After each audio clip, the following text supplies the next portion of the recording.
to my kitchen. Today I am bringing you the recipe for a flat bread called as chapati or roti, and this is gluten free and grain free. So being on a paleo diet, I really missed my chapati, which I love to eat with the Indian curries that I make. Now I also make a cassava roti or a tortilla, which the video for which is already posted on my channel. You may have seen it, and that works really well too for both as a roti as well as a tortilla for tacos, etc. I use that pretty often. But this recipe is something that I created after a lot of experimenting because I really wanted it to resemble closely the chapati, which is a little more sturdy and can, withstand curries so that it doesn't get too soggy or too soft.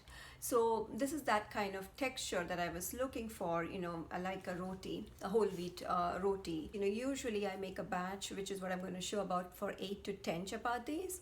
So what I do is I sometimes cook all 8 or 10 and then, place it in the refrigerator, the rest. But when I'm about to consume them 2 or 3 days later, I do not put it in the microwave, just lightly reheat on a pan, right? And then the other way, what I do is usually I just cook 4 or 5 at a time and then leave the rest of the dough in the fridge. And then I take the dough out whenever I'm ready to make, eat the next round of chapatis, and then I roll them out fresh and cook them. Now, once you place the dough in the fridge, it becomes a little more harder to roll them out.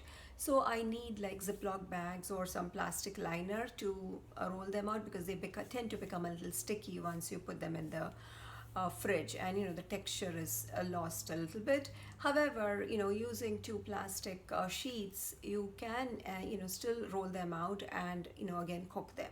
So those are the 2 options for you.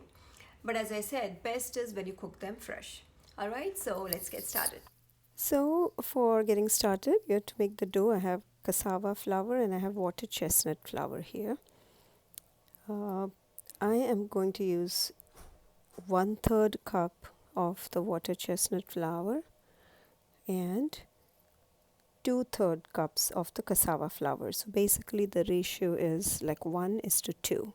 2 of the cassava flour to 1 proportion of the water chestnut.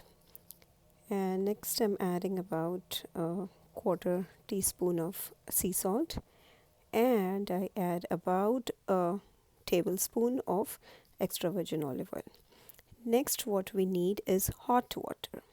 Now, as you can see, the steam coming from the water. So this water has been water that has been boiling, and then I add about 3/4 cup to begin with and stir it with a spoon.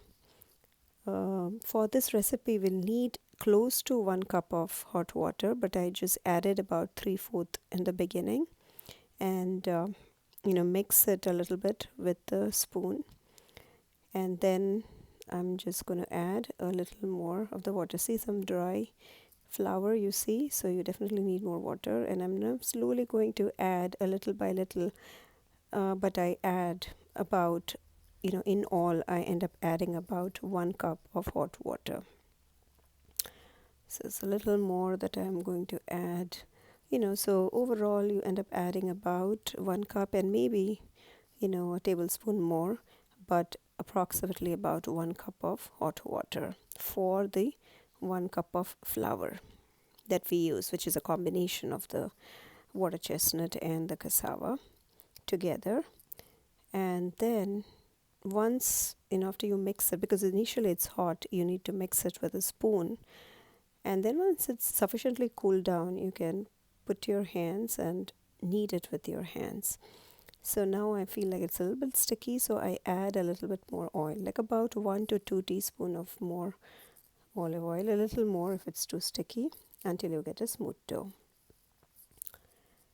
And now I'm going to roll it. So make a golf size, ping pong size actually ball, and then press it, flatten it so it becomes flat, and I dust it using cassava flour. You can use either of the flours because, as you know, we are using two different flours, so you can use either of the flour for this purpose, but I like to use the cassava flour for when I'm rolling. And the dough, if it is rightly formed, you should be able to roll easily without any issue. Just see how supple the dough looks like and see how I'm able to really make good chapatis. And if you don't have that kind of rolling board, you could just do it on your counter by using parchment paper. So I'm going to show you that, basically the same thing on your counter, place a parchment paper and roll it.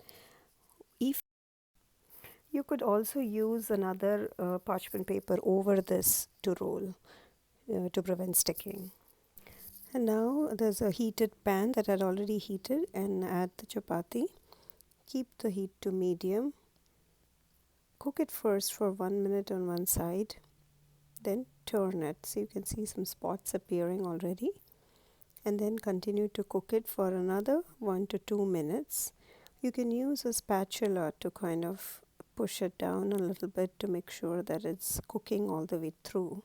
And you see like the puffy pockets appearing, and then also brown spots appearing. So that's when you know that it's almost done. So here it is, and you have golden brown spots on both the sides, as well as it looks puffed up. That means it's done. If you want, you could also apply some oil or ghee to this. I'll show you how soft it is to hold.